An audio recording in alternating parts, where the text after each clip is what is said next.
Buongiorno a tutti e a tutte, siamo in una delle sale del splendido castello di San Salvatore qui a Susegana nell'ambito del 17° Festival Libri in Cantina dedicato alla piccola e media editoria. Siamo qui per presentare uno degli eventi che si terrà nel primo pomeriggio nell'ambito appunto delle rassegne di questo ricco programma. Io sono una giornalista, segretaria del Sindacato Giornalisti Veneto. Al mio fianco ho Valeria Tonini, che è una delle poche donne chirurghe universitarie. Lei esercita nell'ambito del Sant'Orsola di Bologna ed insegna all'Università di Bologna, e che ci fanno una giornalista e una chirurga insieme. Ve lo svegliamo subito. Valeria Tonini, la dottoressa Tonini, ha lasciato i ferri della sala operatoria, con cui è bravissima, visto che alle spalle ha ben 7.000 interventi, soprattutto di chirurgia addominale, oncologica, quindi un campo che difficilmente viene aperto alle donne, e ha deciso di scrivere un romanzo che si intitola L'iPhone di Amélie.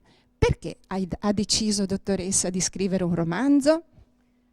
Allora, il mio è un romanzo d'amore ambientato a Parigi, ed è un romanzo in cui io descrivo il mondo, diciamo, universitario, descrivo gli oscuri meccanismi del potere universitario. In questo mondo io ho passato 40 anni della mia vita, quindi è un mondo che io conosco molto bene. Voglio precisare che questo romanzo non vuole essere un romanzo puramente d'accusa, perché su questo argomento sono stati scritti tantissimi saggi, moltissimi saggi, scritti soprattutto dalle persone, diciamo, che non sono riuscite a entrare all'università o comunque da questa università sono rimasti fregati. Ecco, io devo dire che invece non è assolutamente il sentimento che provo, diciamo, nei confronti dell'università, quindi non è un romanzo, diciamo, di risentimento nei confronti dell'università. La mia vuole essere non la critica distruttiva della volpe che non è riuscita ad arrivare all'uva, ma la critica costruttiva di una persona che ha lavorato nell'ambito dell'università e che vorrebbe trovare un miglioramento. Ecco, quindi noi siamo a questa edizione del Festival Libri in Cantina dedicato al tema delle rinascite. Quindi è giusto definire il suo romanzo un romanzo comunque di rinascita, intesa come possibilità di cambiare nonostante gli ostacoli, riscatto, eventuale anche segnali di speranza?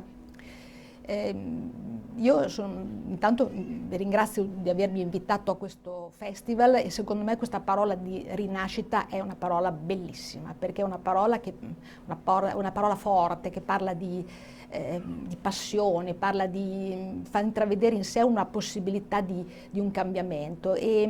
Purtroppo noi viviamo in una società che è una società stanca, una società che ha perso i propri ideali, le proprie passioni. Io credo che siano in tanti a vivere in realtà che non sono quelle che vorrebbero, però credo che ormai ci si è arresi, si crede che una rinascita non sia possibile.